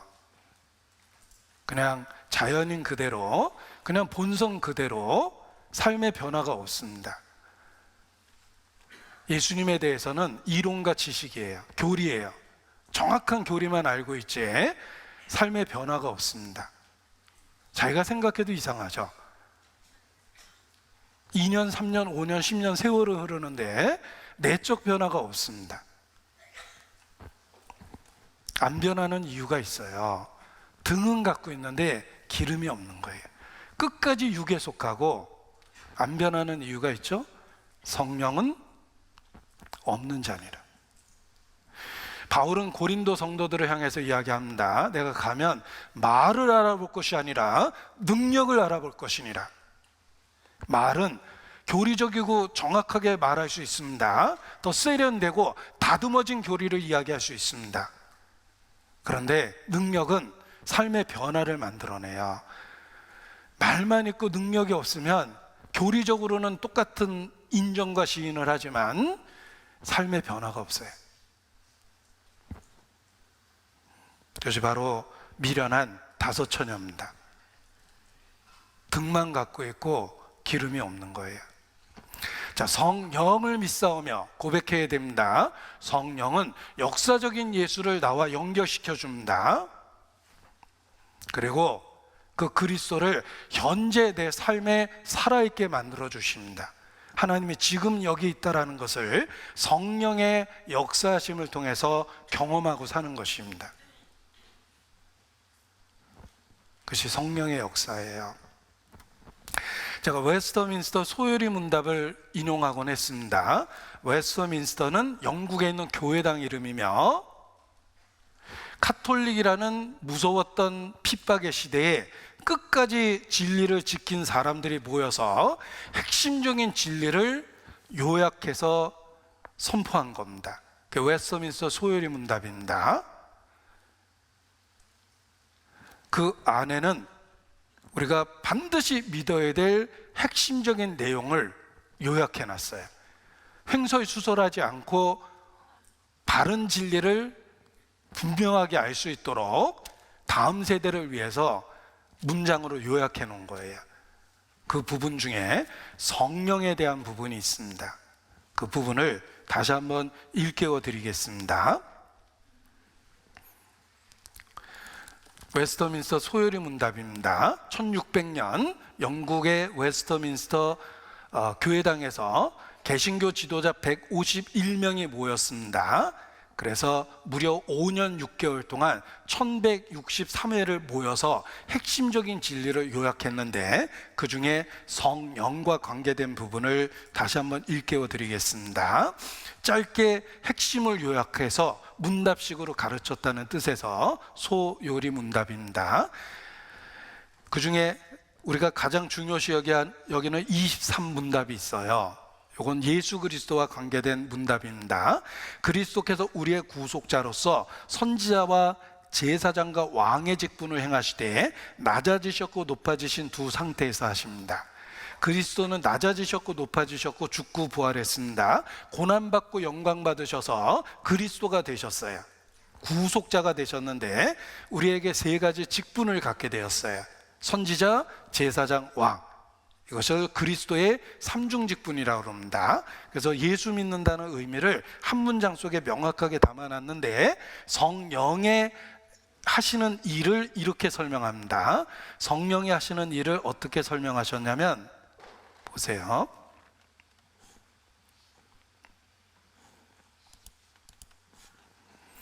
자, 그리스도께서 값을 치르신 구속에 어떻게 우리가 참여자가 되나요? 자, 예수님은 십자가에서 다 이루셨습니다. 영원한 속죄를 이루셨습니다. 그렇다고 저절로 우리가 구원받지는 않습니다. 도대체 어떻게 하면 그리스도께서 이루신 완성된 속죄 사역에 우리가 참여해서 그 혜택을 받게 되는 걸까? 정말 중요한 질문 아닙니까? 그리스도께서 값을 치르신 구속의 사역에 어떻게 우리가 참여자가 되나요? 예수님의 속죄를 완성했다. 그래서 뭐 그거 들었다고 구원받는 것도 아니죠. 이론적으로 지식적으로 받아들인 것만으로 구원받는 것도 아닙니다. 도대체 어떻게 해야 그리스도가 이루신 구속에 우리가 실질적으로 참여하게 될까? 이게 중요한 질문입니다. 이거 영어로 표현되어 있으니까 다시 한번 인용해 보면, How are we made partakers of the redemption purchased by Christ? 그래서 영어로 되어 있는 것을 그냥 직역하다 보니까 이렇게 어색한 번역이 됐습니다. 그리스도께서 값을 치르신 구속에 어떻게 우리가 참여자가 되나요? 바로 성령입니다. 우리가 구속에 참여하게 되는 것은 그리스도께서 값을 치르신 구속을 그의 성령께서 우리에게 효과적으로 적용하신 덕분입니다. 성령이 그리스도가 완성한 구속의 사역을 지금 우리 각 사람과 연결시켜 준다는 거예요. We are made partakers of the redemption purchased by Christ by the effectual application of it to us by His Holy Spirit. 성령에 의해서 effectual application 그랬죠. 효과적으로 우리에게 성령이 적용시켜 준다는 뜻입니다. 그리스도께서 값을 치르신 구속을 성령께서 우리에게 어떻게 적용하시나요? 성령이 적용하는데, 그럼 성령은 어떻게 적용하시나요? 영어 읽으면 짜증내는 분이 있더라고요. 안 읽겠습니다. 저도 짜증나요, 영어 읽으면. 성령께서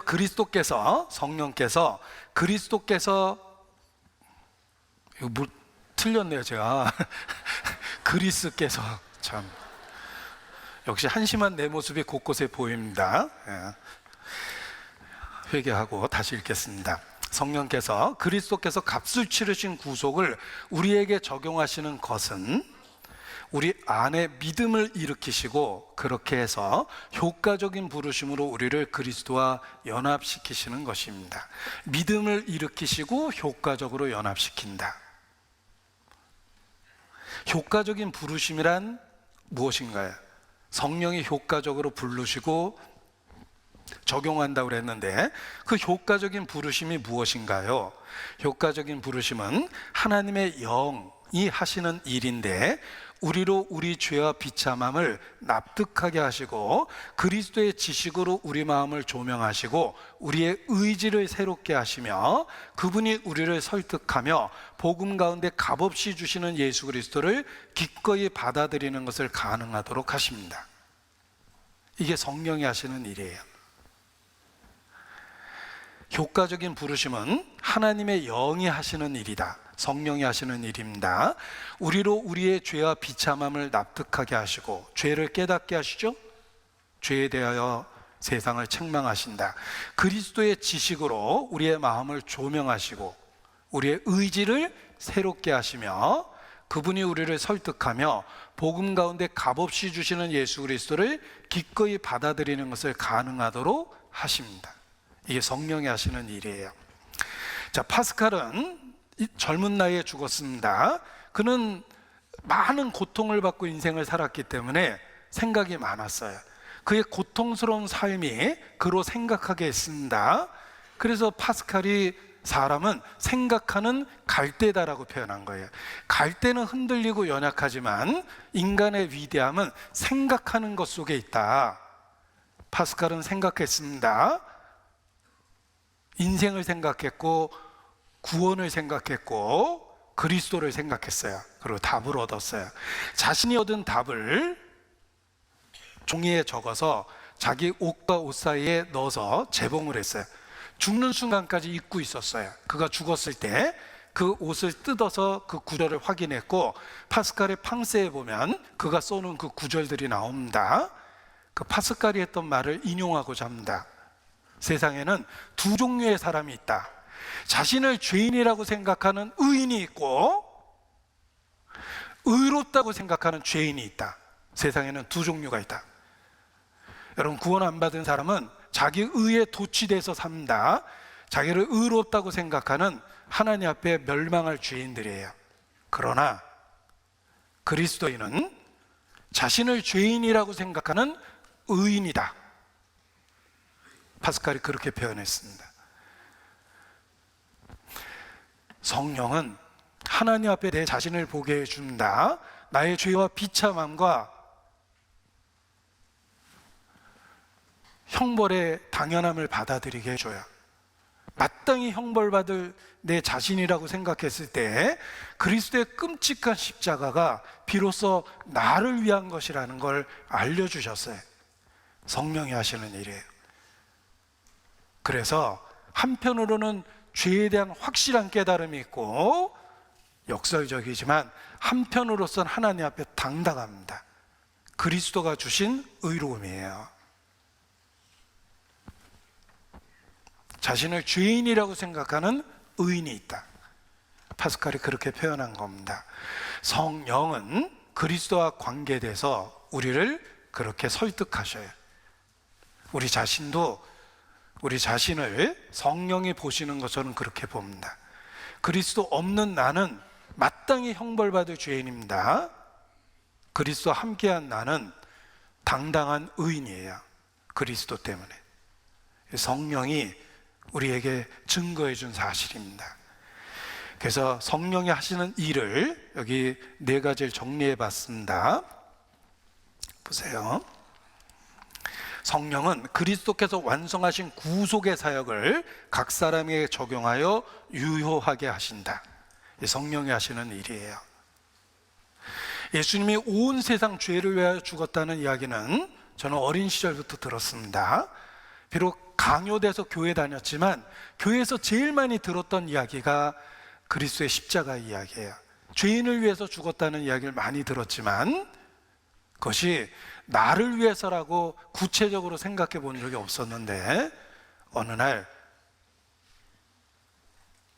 그 그리스도의 십자가 사건이 나를 위한 것이라는 것을 명확하게 알게 됐습니다. 하나님과 개인적 1대1의 관계로 내 자신을 보게 된 거예요.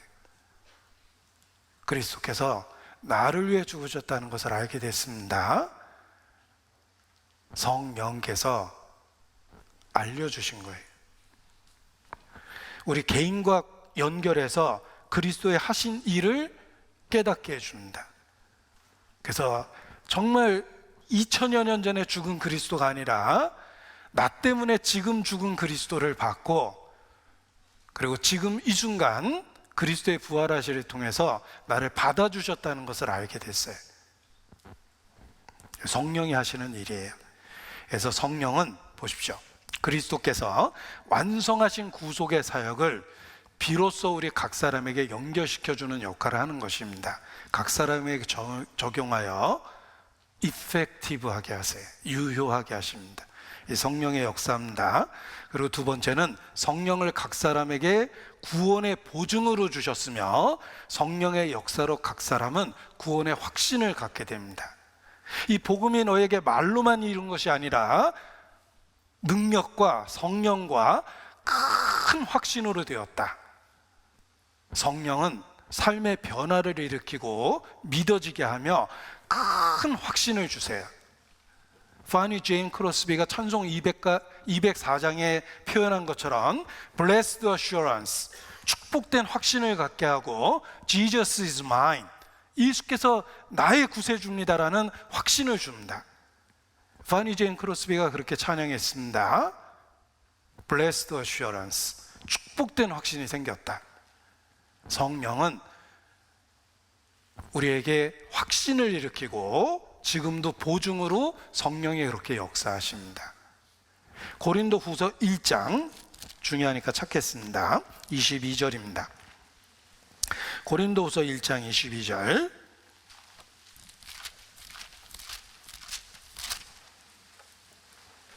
같이 읽습니다. 저가 또한 우리에게 인치시고 보증으로 성령을 우리 마음에 주셨느니라. 보증으로 성령을, 고린도 후서 5장 5절도 보겠습니다.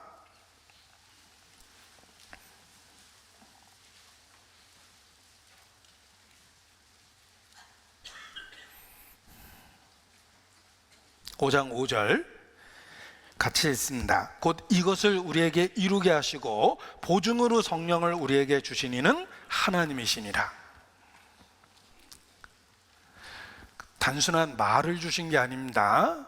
말과 성령을 주셔서 확신을 주신 거예요. 말로만 너희에게 이른 것이 아니라 능력과 성령과 큰 확신으로 됐다. 우리가 계약서를 쓰고 계약서를 보고 법적으로 유효하다고 확신을 합니다. 성령이 주는 확신은 그런 법률적인 보증보다 더 큰 것입니다. 그래서 한 번도 보지 못했던 예수님을 사랑하게 되고 가보지도 않은 천국을 간다라고 기뻐하게 되는 거예요. 성령을 주셨기 때문에 그렇습니다.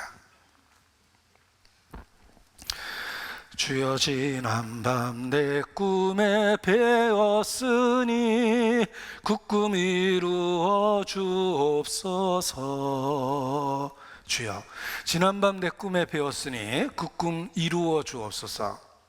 나의 놀라운 꿈, 정녕 나 믿기는 장차 큰 은혜 받을 편이, 나의 놀라운 꿈 정녕 이루어져 주님 얼굴을 배우리라. 제가 그 찬송가 가사를 묵상해 봤습니다. 우리 천국 간다고 이야기하면 정말 꿈 같은 이야기죠. 그럼에도 불구하고 나의 놀라운 꿈 정녕 나 믿기는 장차 큰 은혜 받을 편이, 그게 믿어지는 이유는 우리에게 보증을 주신 거예요. 그 꿈 같은 이야기가 믿어집니다. 그래서 법적인 요건을 갖춘 계약서 하나만으로도 확신을 갖는데, 하나님의 맹세로 보증하고 그리스도의 피로 인쳐주신 속죄에 대한 언약이 더 큰 확신으로 마음에 와닿는 게 당연한 거예요. 그런데 그 확신이 성령의 역사예요. 그리고 세 번째 보십시오. 성령은 성도의 마음에 내주하시며 굳은 마음을 제하고 부드러운 마음을 주시며 간구하는 영, 자원하는 영을 부어주십니다. 그냥 우리가 교리를 받아들인 게 아니라 믿고 난 이후에 놀라운 변화를 경험하기 시작합니다. 굳은 마음을 제하고 부드러운 마음을 줄 것이라. 제가 개인적으로 간증할 때 저는 어린 시절부터 남자가 울면 안 된다라고 그렇게 교육을 받았기 때문에 제가 감정적인 변화를 보이지 않으려고 엄청 노력하고 지냈어요. 그래서 아무리 기쁜 일이 있어도 표정에 안 드러나고 슬픈 일이 있어도 표정에 안 드러나게 하려고 노력하고 살았어요. 왜냐하면 남자는 그래야 돼 라는 식으로 제가 교육을 받아서 무표정이 남자의 표정이라고 생각을 했어요. 그런데 구원받은 이후에 정말 많이 울었어요.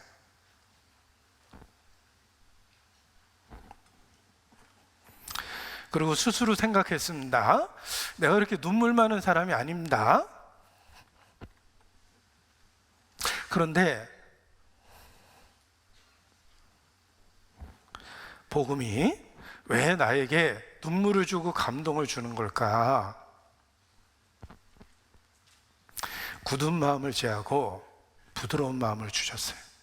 내 속에 원래 없었던 마음이에요. 나는 다른 사람에게 무관심합니다. 신문에서 끔찍한 어떤 사건이 일어나도 관심조차 없어요. 내 주변에서 일어난 일이 아니기 때문에. 그런데 교회 안에서 기도 부탁을 들을 때에는 다른 마음이 생겨요. 그 사람의 고통이 같이 느껴지고 그 사람의 기쁨이 같이 느껴지고. 원래 나는 그런 사람이 아니에요. 하나님이 부드러운 마음을 주신 거예요. 그리고 간구하는 영, 주님을 의지하고 그리고 자원하는 영, 정말 그렇게 하고 싶은 마음을 주시고 내 안에 없던 것들이 생겼다는 걸 알게 되었습니다. 그리고 그것이 주님이 역사하시는 결과라는 걸 알았어요. 성령이 그렇게 하셔요. 굳은 마음을 제하고 부드러운 마음을 주고, 욕이 습관적으로 입에 배 있었는데 그 습관적인 욕설하는 게 없어졌어요. 하나님이 만들어 주신 거예요. 성령이 내 안에 없던 일들을 하고 계시는구나. 그리고 무엇보다 가장 큰 깨달음은 성경에 대한 깨달음이 생겼어요. 읽으면 이해되고 하나님의 마음이 보이고 공감되고 감동되고 밑줄이 그어지고, 그냥 덮기가 너무 아까워서 밑줄을 긋게 되고, 밑줄도 아무 생각 없이 그냥 긋다가 이렇게 좋은 말씀을 자대고 그어야 될 것 같아서 자를 대고 긋게 되고, 그런 마음이 생겼습니다. 원래 내 안에 없었던 것들이라는 것을 잘 알고 있어요. 이게 주님이 주신 마음이구나. 정말 돌 같은 굳은 마음을 제하고 부드러운 마음을 주셨구나. 자, 그리고 네 번째입니다. 성령은 각 사람의 마음에서 역사하여 이뤄진 영혼을 하나님 아버지의 마음으로 보게 하며 영혼 구원의 열정을 일으키십니다.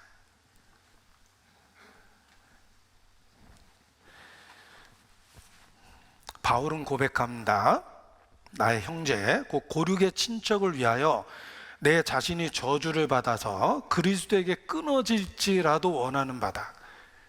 자기 민족에 대한 구령의 열정, 그 영혼을 구원하려는 열정이 자기 자신이 차라리 버림받더라도 그들이 구원받았으면 좋겠다라고 이렇게 고백하게 만듭니다. 그 고백은 그리스도의 고백이에요.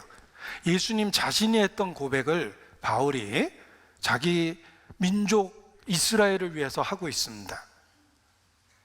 바울의 마음속에 그리스도가 계시고 그 그리스도가 동일하게 믿는 우리 마음속에 있기 때문에 안 믿는 사람에 대한 열정을 갖게 되는 거예요. 우리의 전도하려는 열정을 그들이 오해하고 그들이 이용해 먹기도 합니다. 이용해 먹는 거 잘 알아요. 우리 개인적으로도 사회에서 달고 달았기 때문에 누가 나를 어떻게 생각하는지, 이용하는지 안 하는지 잘 압니다. 그런 눈치는 사회생활을 통해서 이미 잘 터득했어요. 그런데 전도할 때 우리가 전도하려는 열정을 그걸 이용해 먹는 사람들이 많지만 그럼에도 불구하고 기꺼이 속아주려는 마음이 있어요. 수십 번 속더라도 그래도 한 번 말씀 듣게 하려고 날 이용해 먹는 그 사람에게 내가 일부러 이용당해 주면서도 말씀을 듣게 권유를 합니다. 왜냐하면 예수님을 믿느냐 안 믿느냐는 사느냐 죽느냐를 결정하는 문제라는 걸 잘 알고 있기 때문입니다. 그런데 그러한 전도의 열정이 절대로 우리 안에서 나온 게 아니에요. 주님이 주신 열정이에요. 어느 순간 주님의 마음이 이루어진 영혼을 바라보는 나의 마음이 된 거예요. 그래서 대적하면 안타깝고, 그리고 그렇게 싫다고 하는데도 다시 한번 붙잡고 매달리고 말씀 한 번이라도 더 듣게 하려고 그렇게 반복하게 되는 것입니다. 그런데 그러한 그 뒤에 주님이 내 안에 계시는구나라는 걸 깨닫게 됩니다. 아버지의 마음이 어느 순간에 나의 마음이 된 거예요. 그것이 성령의 역사입니다. 자, 우리는 매일의 삶에서 성령을 믿사오며 라고 고백을 해야 됩니다. 우리는 절대 고아처럼 홀로 존재하는 게 아닙니다. 약속하신 그대로 우리를 구원하신 그것이 사실이라면 함께 하신다고 말씀하신 것도 사실입니다. 현재의 삶에 보호하시며 인도하시며 우리 걸어가야 될 그 길을 앞서 나가시며 예비하십니다. 지금도 우리와 함께 하십니다. 성령은 우리의 연약함을 도와주시고 때마다 일마다 함께 하십니다. 그리고 생각해 보십시오.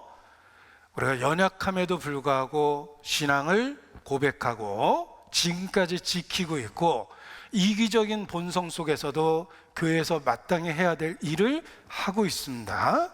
있어야 될 곳에 있고 해야 될 일을 하고 있고 교회 안에서 주님의 뜻이라고 생각하기 때문에 우리가 교회와 함께하고 있습니다.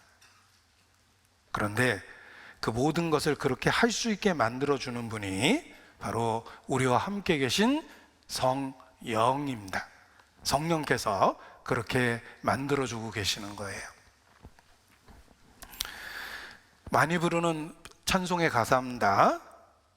내가 하나님의 자녀로 살며 오늘 찬양하고 예배하는 삶, 복음을 전할 수 있는 축복이 당연한 것이 아니라 은혜였소.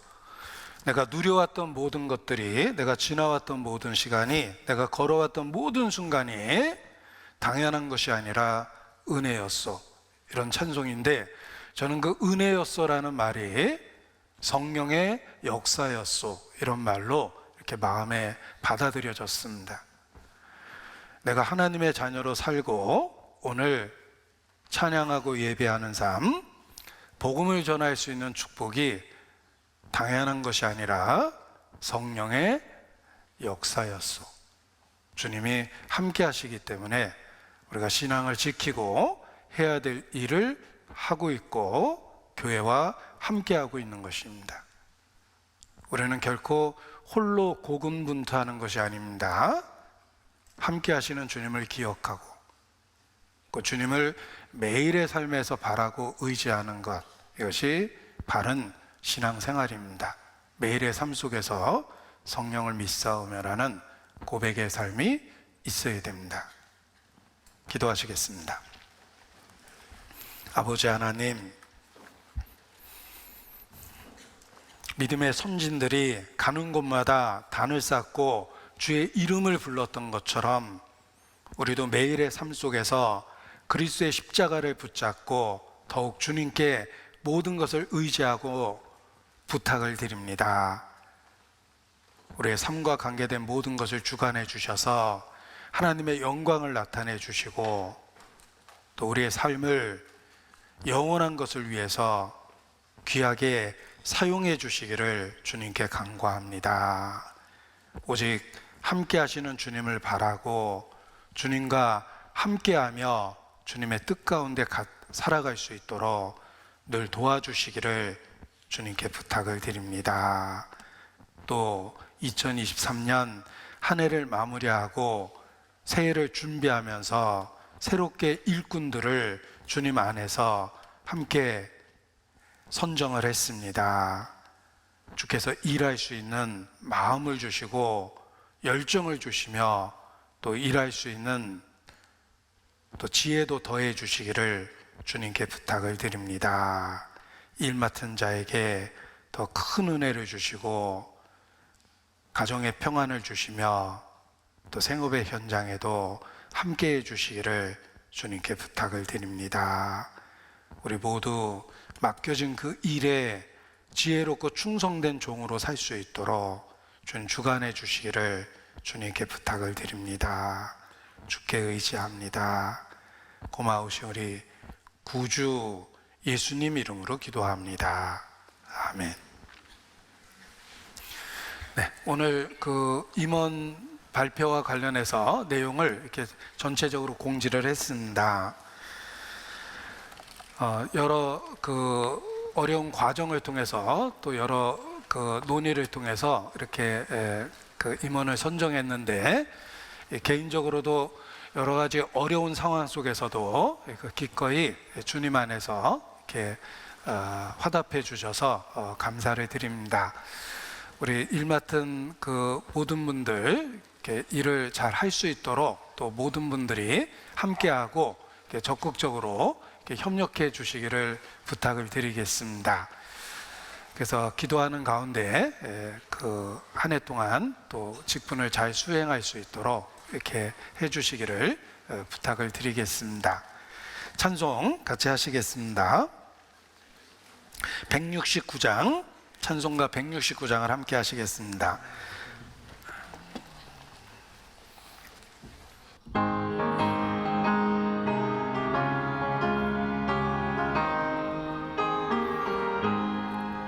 강물같이 흐르는 기쁨 성령 강림함이라.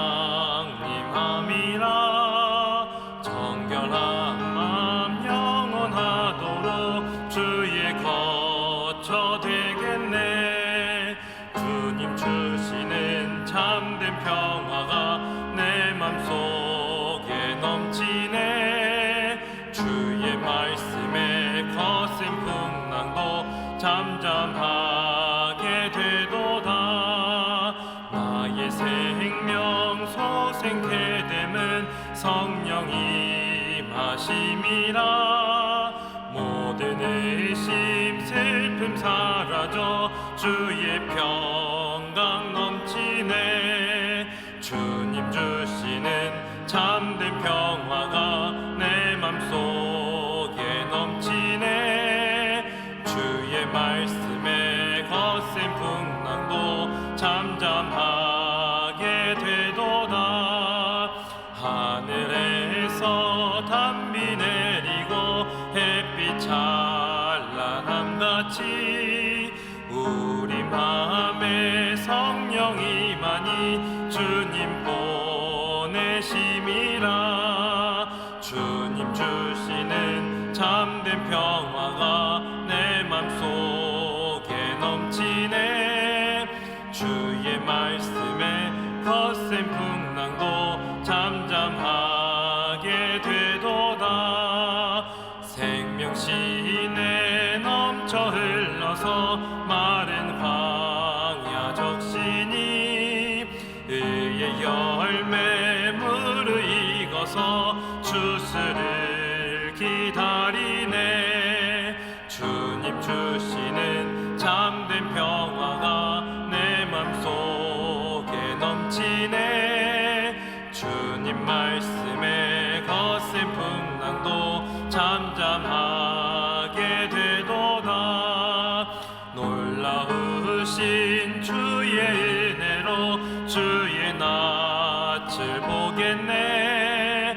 평화로운 안식처에서 영원토록 쉬겠네.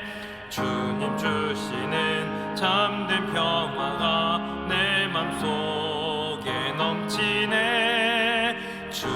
말씀에 거센 풍랑도 잠잠하게 되도다. 네, 광고 말씀 있으시겠습니다.